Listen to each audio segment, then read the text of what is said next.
Le débat du Grand Direct, donc on va revenir sur cette polémique qui agite beaucoup la société israélienne, la classe politique également, et bien sûr l'armée, institution qui est ô combien présente en Israël, l'armée israélienne, donc à propos de cette lettre ouverte de plusieurs réservistes d'une unité d'élite du renseignement militaire, l'unité 8200, qui refuse désormais, ou en tout cas appelle à ne plus servir au sein de cette unité pour dénoncer ce qu'ils appellent servir l'occupation, je cite, de territoires palestiniens en Cisjordanie. On va essayer de parler évidemment et de démêler un petit peu tout ce qui fait aujourd'hui le nid de cette polémique. Il y a eu beaucoup de réactions politiques, mais on a voulu savoir un peu quel était l'avis des téléspectateurs, des internautes d'i24 News à propos déjà de ce droit que peuvent prendre parfois les soldats pour contester leur hiérarchie par le biais de lettres ouvertes notamment.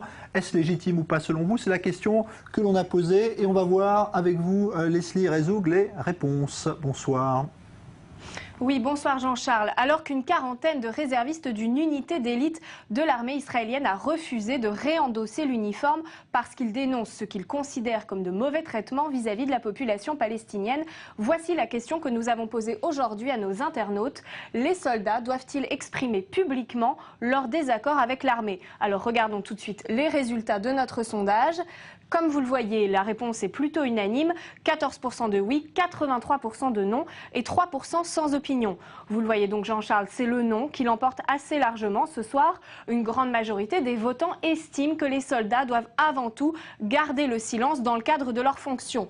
Pour Fabien Fellou, un soldat ne doit pas critiquer le gouvernement du pays qu'il défend. Il peut bien évidemment être en désaccord avec celui-ci, mais il doit le faire savoir à huis clos et certainement pas en public. Et c'est bien sur cette distinction publique-privée que nos internautes ont majoritairement réagi. Philippe Sidbon ajoute quant à lui qu'un soldat n'est pas une personne publique. Il est soumis à sa hiérarchie et à son serment de fidélité. Seule une discussion en interne est envisageable, ajoute-t-il. Malgré tout, ils sont 14% à estimer que les soldats ont le droit d'exprimer publiquement leur point de vue au nom du principe de démocratie. Pierre G souligne dans son commentaire qu'un soldat peut remettre en cause les ordres de sa hiérarchie car c'est le seul canal d'expression possible. Aucune armée n'écoute une remise en cause de ses ordres par ses soldats.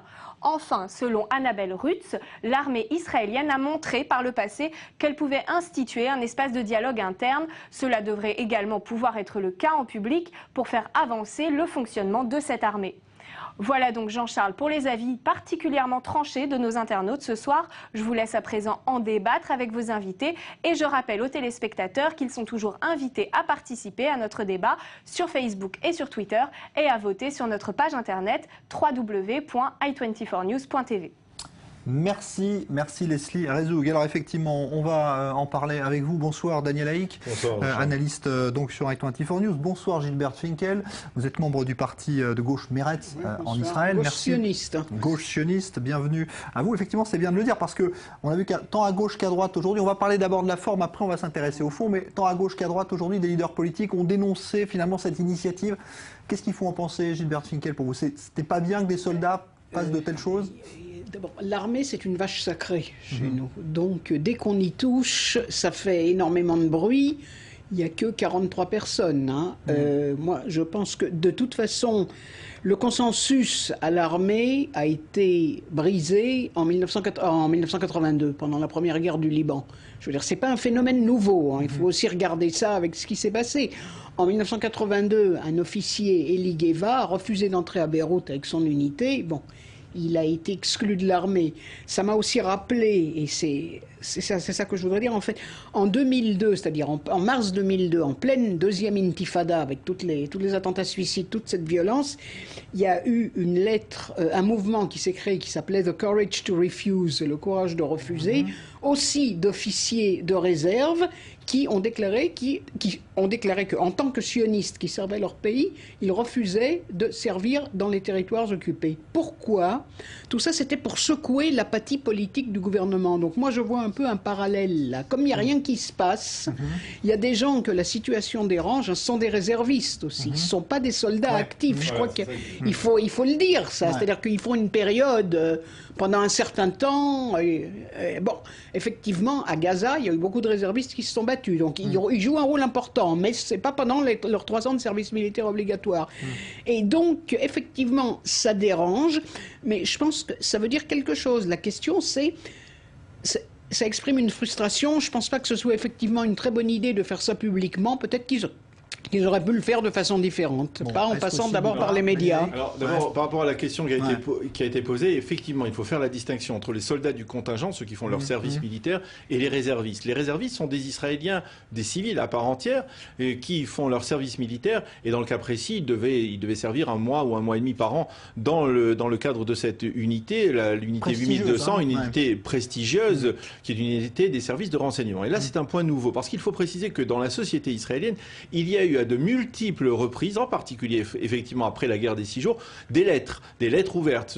On appelait ça souvent des lettres ouvertes d'élèves de terminale qui allaient s'enrôler dans l'armée israélienne et qui protestaient contre le fait qu'on les obligeait à servir dans les territoires. Il y a eu des lettres comme ça, on appelait ça les lettres des Schministim, des terminales. Il y en a eu 5 ou 6 depuis 1970, 79, 2001, 2004, 2005, 2014. Donc il y en a eu plusieurs. Là, le cas particulier, c'est qu'il s'agit d'une unité de renseignement. Et là, il y a un paramètre nouveau, il y a le danger que des révélations fournies par cette lettre peuvent causer à d'autres soldats. Il est clair que la moindre information fournie par cette lettre, et effectivement, cette lettre fournit des informations sur certaines techniques qui sont utilisées, d'écoute téléphonique par exemple, et qui peuvent par la suite poser des problèmes aux services de renseignement israéliens, aux Shin Bet israéliens. Effectivement, par exemple, ces soldats, ces réservistes critiquent le fait que certaines informations qui ont été recueillies par leur unité soient ensuite fournies au service du Shin Bet. Mais il faut comprendre que dans la constellation des territoires, c'est absolument incontournable. Il y a une coopération étroite entre les deux. Et là, la deuxième et le troisième point qu'il faut souligner, c'est pourquoi cela intervient maintenant. Et là, il faut encore une fois... Gilbert parlait peut-être d'une apathie finalement du processus. Ah oui, dans 2 semaines, on est supposé avoir des discussions indirectes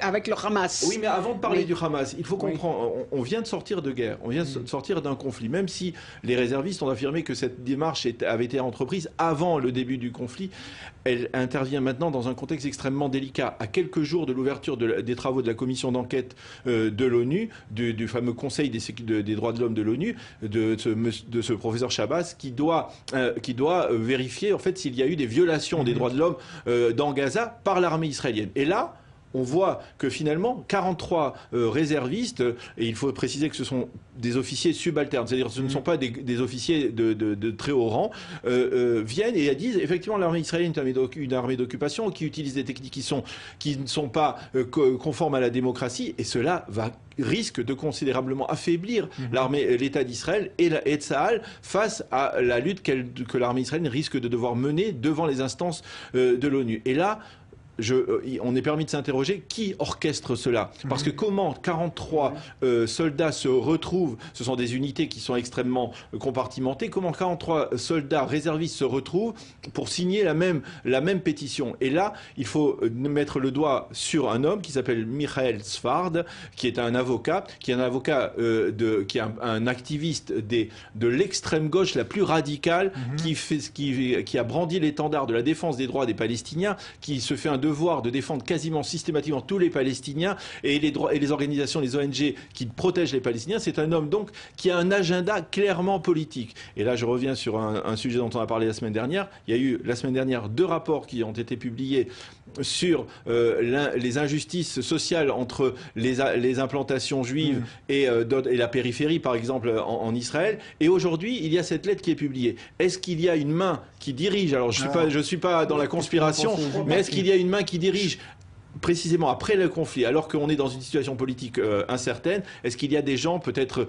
des gens qui ont des intérêts politiques clairs à gauche visant à essayer d'affaiblir la situation? Je vois ça un peu d'un autre aspect, justement, comme je viens de vous dire. Tout le monde, il y a des propositions qui courent de partout. Les Américains font des propositions, les Européens proposent toutes sortes de choses en ce qui concerne Gaza, je parle là, puisqu'on est censé avoir à nouveau, reprendre des négociations, il y a un cessez-le-feu, pour le moment il tient, etc. Et de notre part, il n'y a rien qui se passe, sauf quelques voix qui disent quelquefois, même Lieberman l'a dit, c'est en contradiction avec d'autres choses qu'il avait dit après, que le mieux, ça serait une coopération régionale avec l'Égypte, la Jordanie, l'autorité palestinienne et Israël. Mais la seule déclaration dont on se souvient, à laquelle on a fait attention dernièrement, c'est le gouvernement qui dit qu'on va construire, on s'approprie 4000 dunams en Cisjordanie, dans la région de Gush Etzion. Qui a été considéré comme une réponse à l'assassinat des 3 jeunes. Oui, mais vrai. à chaque fois qu'il y a quelque chose, donc on prend une parcelle de territoire. Comment, dans ces cas-là, est-ce qu'il y a un horizon politique ouvert? Comment ça donne l'impression que tout est bouché. Alors justement, mais là, effectivement, il y a une réponse claire. Pourquoi il n'y a pas d'initiative du gouvernement? Mais la question est claire. On le sait aussi, parce qu'il y a une coalition hétéroclite qui parle de plusieurs voix, qui parle avec plusieurs voix, et le chef de l'État ne propose rien. Il n'y a que des mots vagues. Qu'est-ce qu'on va faire? Je veux dire simplement... Alors après, il y a une surenchère avec le Hamas, parce que je ne sais pas si vous avez entendu ce qu'a dit Agnès, c'était une horreur son discours. D'un autre côté, il y a Abou Marzouk qui dit on est prêt à discuter avec Israël. Il ne faut pas tout rapprocher par rapport au Hamas. Il faut rester dans le problème interne que cela pose dans l'armée israélienne. Okay. Pourquoi ces officiers et ces soldats de l'unité 8200, qui sont des réservistes, pourquoi, étant réservistes, eh bien, au lieu de faire une lettre comme celle-là qui concerne une partie de leur emploi du temps pendant l'armée, pendant l'année, eh bien, ils ne s'engagent pas en politique, ils ne rentrent pas dans des partis comme les partis de la gauche israélienne, la gauche idéologique comme le parti Meretz. Ils pourraient effectivement lutter contre la politique actuelle du gouvernement, mais à l'intérieur de leur parti politique. Ça, c'est tout à fait légitime. Par contre, aujourd'hui, se réclamer de leur emploi du temps, d'un 12e de leur emploi du temps, pour essayer indirectement d'affaiblir l'armée israélienne, de salir indirectement l'armée israélienne, je trouve que ce n'est pas tout à fait correct. Oui, ok, c'est, si vous voulez, disons que, et d'abord ils prennent un risque aussi, hein. Je veux dire, il y en a beaucoup qui font de la prison après ce genre de choses, ils prennent un risque personnel. Ok, tout à fait, mais c'est quand même un risque, ils se font mal voir, mais d'un autre côté, comment est-ce qu'on fait bouger les choses? En prenant des initiatives qui dérangent. Ok, c'est la seule façon. Ici, regardez. Vous savez très bien qu'au niveau politique, tout est bloqué. Vous dites pourquoi ils ne le font pas au sein des autres partis? Parce qu'à l'intérieur du Likoud, il n'y a pas de cohésion. Alors qu'est-ce qu'ils vont aller faire? Mais effectivement, peut-être que ce serait bon de voir, je suppose que ça va se faire, mais ça on ne saura pas, que des gens vont leur parler et essayer de voir un peu tout ce qu'il y a derrière. Je veux juste rappeler un point important. Oui. On a beaucoup accusé au moment de l'expulsion des habitants du Gush Katif, du retrait d'Israël de la bande de Gaza, justement, il y a 9 ans, on avait fait beaucoup de bruit autour de possibles réfractaires de soldats israéliens qui refuseraient de faire évacuer les familles juives du Gush Katif. Et finalement, on a remarqué qu'à cette époque, il y en avait eu très peu des soldats qui avaient refusé les ordres, qui avaient refusé d'obtempérer aux ordres. Or, on voit là que finalement, ce phénomène est un phénomène beaucoup plus profond, beaucoup plus net à gauche qu'à droite de l'échiquier politique israélien. Et ça, c'est une constatation forte. Parce qu'on parle de la force de résistance de l'armée israélienne. Oui. On dit, c'est là le fait que quelques réfractaires de la droite israélienne nationaliste ne refuseraient d'obtempérer aux ordres, cela pourrait affaiblir la démocratie israélienne. Ça affaiblit clairement la démocratie israélienne. Quand il s'agit de ceux qui voulaient refuser de servir pour sortir de Gaza, eux, on savait très bien d'où venaient les directives de leurs rabbins. Je veux dire, quand vous avez des rabbins qui déclarent qu'il ne faut pas rendre une parcelle de la terre d'Israël, ça fait pas un tollé comme ça. Quand vous avez le commandant de la... Attendez, pour refuser d'obtempérer un ordre d'évacuer vous savez très bien maison d'un ami ou c'est de là-bas que ça vient. Quand vous avez le commandant de la brigade Givati qui dit que c'est la Torah qui protège le peuple d'Israël et qu'on part pour une guerre sainte, moi ça me dérange au moins autant. Je veux dire, d'amener la religion à l'intérieur de l'armée de cette façon-là, ça dérange aussi. Mais ça dérange apparemment moins l'armée elle-même. Je crois qu'après avoir vu les réactions de Sheli Yechimowitz, ancienne présidente du Parti travailliste, et de Yitzhak Herzog, actuel président du Parti travailliste, des réactions extrêmement critiques. Shelly Yefimowitsch elle-même a dit, si vous voulez contester quelque chose, eh bien engagez-vous dans l'armée, dans la politique, rentrez en politique et contestez, venez nous aider pour essayer de faire tomber le gouvernement israélien. Mais ça, c'est légitime dans un État démocratique.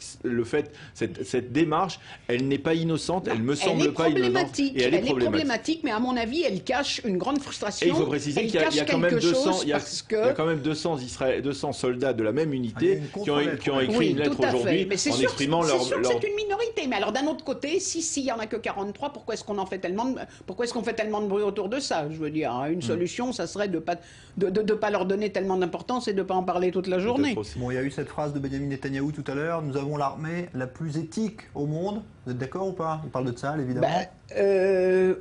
Je vais vous demander 10 secondes chacun parce qu'on arrive au terme du débat. Là. Dans les circonstances dans lesquelles l'armée israélienne évolue, c'est probablement la plus éthique au monde. Je pense que les soldats se sont battus là, avec énormément de courage et on ne peut qu'admirer leur courage. Ça, au niveau des soldats, mais pas. Il y a quelquefois des bavures, mais il y a des choses bien pires ailleurs. Quand le Hamas reconnaît qu'il a tiré à partir de zones urbaines. Merci Gilbert Finkel, merci Daniel Haïk. C'est une polémique qu'on suit évidemment, mais bon, ça va peut-être se tasser un petit peu maintenant qu'il y a eu cette contrôlette dont vous parliez. Un invité dans un instant.